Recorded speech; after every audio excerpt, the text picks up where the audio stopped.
Poumon économique et environnemental, comprimé entre Sahara au nord et le Sahel au sud, le lac Tchad est aujourd'hui à la croisée des défis multidimensionnels et complexes.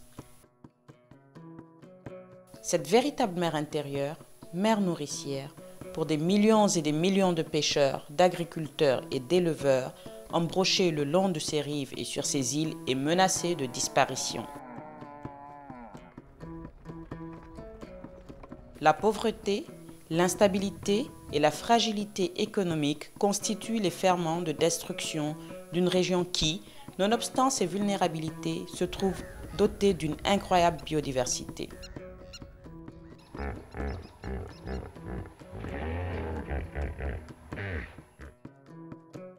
Cette situation est aggravée par les effets néfastes des changements climatiques et écologiques comme la rareté des pluies, les sécheresses, la désertification, la dégradation des sols et l'insécurité alimentaire.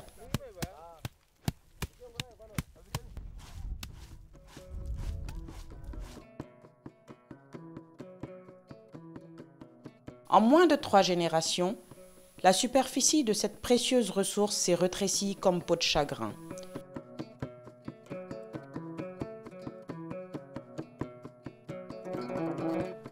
Depuis 2014, la région vit d'ailleurs sous le joug de la cruauté et de la barbarie sans limite du groupe terroriste Boko Haram.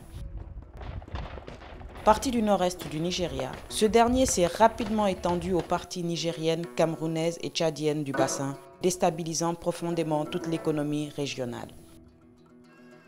Les besoins en nourriture, en protection, en abri, en santé, en nutrition et eau, en hygiène et assainissement sont énormes et loin d'être couverts. The situation has become more grave now with the serious implications. Le changement climatique, l'incidence du terrorisme, la morosité économique ont rendu encore plus ardue la situation des pays.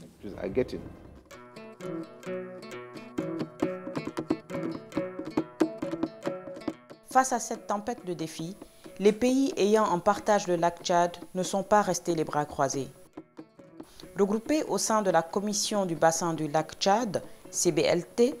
une des plus vieilles organisations continentales chargée, entre autres, de la promotion d'une meilleure gestion des ressources de ce bassin de vie, ils ont décidé de la réactivation d'une force de près de 10 000 hommes, issus des forces armées des différents pays membres, réunis dans le cadre d'une force multinationale mixte, FMM.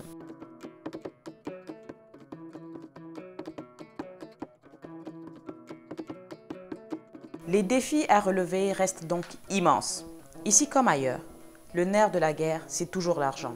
Il faut des fonds pour non seulement mettre en œuvre les solutions les plus adéquates au plan sécuritaire et humanitaire,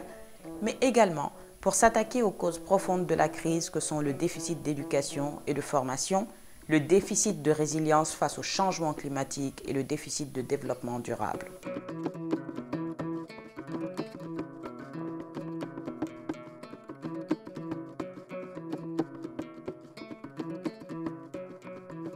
En tant qu'organisation régionale imbue de ses missions et forte de sa connaissance du terrain, la CBLT est plus que jamais convaincue que seule une approche globale est à mesure d'apporter des réponses durables aux multiples défis qui assaillent le bassin de lac Tchad.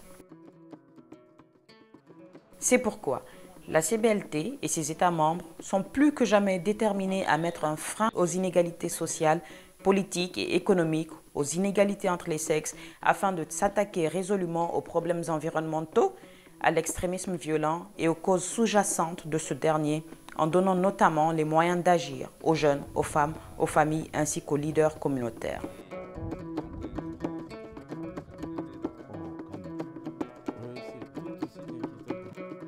Bien que déterminés et engagés, ils savent aussi pertinemment qu'aucune organisation, aussi puissante soit-elle, n'a pas suffisamment de moyens pour affronter à elle seule la crise multidimensionnelle qui agite le bassin du lac Tchad. On a besoin d'un accompagnement des Nations Unies sur le plan matériel et financier, à l'image de ce qui s'est passé dans le cas de la MISOM en Somalie.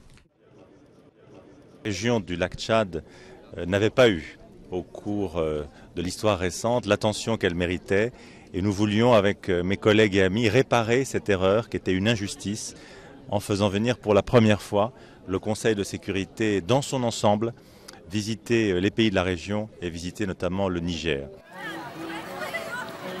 Pleinement conscients de leurs responsabilités primaires et convaincus que cette crise est la résultante de la précarisation des populations les plus vulnérables, particulièrement les femmes et les jeunes, mais aussi la conséquence de dynamiques économiques, sociales, politiques, religieuses,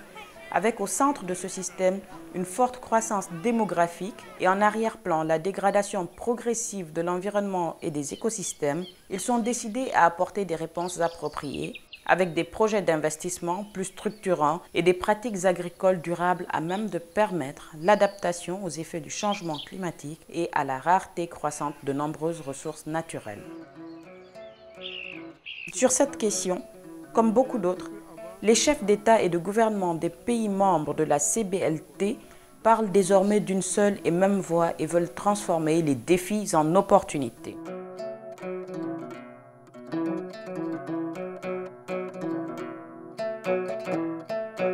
À l'image du plan de développement et d'adaptation au changement climatique du lac Tchad, une initiative de CBLT et de 6 États membres avec le soutien de la Banque mondiale et de l'Agence française de développement.